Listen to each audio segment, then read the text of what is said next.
So without a doubt, the single best benefit of taking part in the BT Young Scientist was definitely the network that I obtained through my involvement.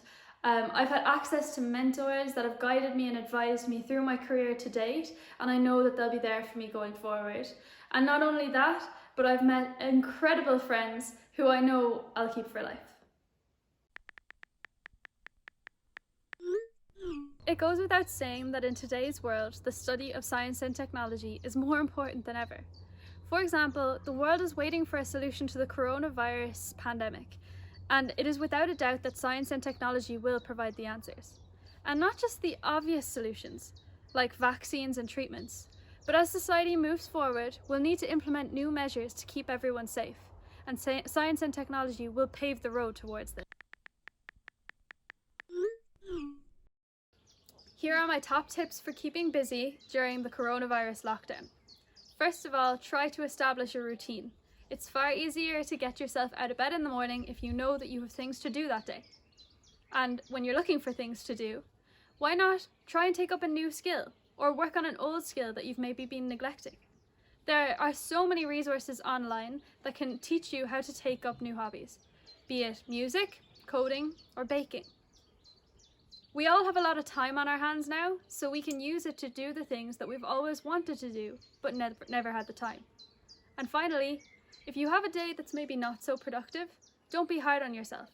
This lockdown is difficult for everyone, and we all have good days and bad days. It's good to relax sometimes too.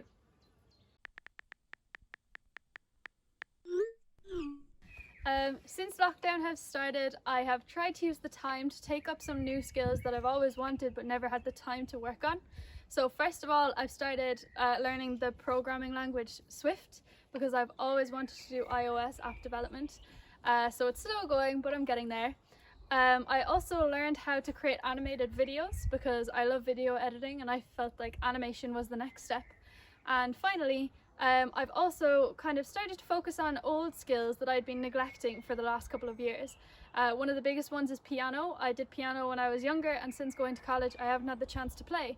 So since being home and on lockdown, I've started playing piano an awful lot more.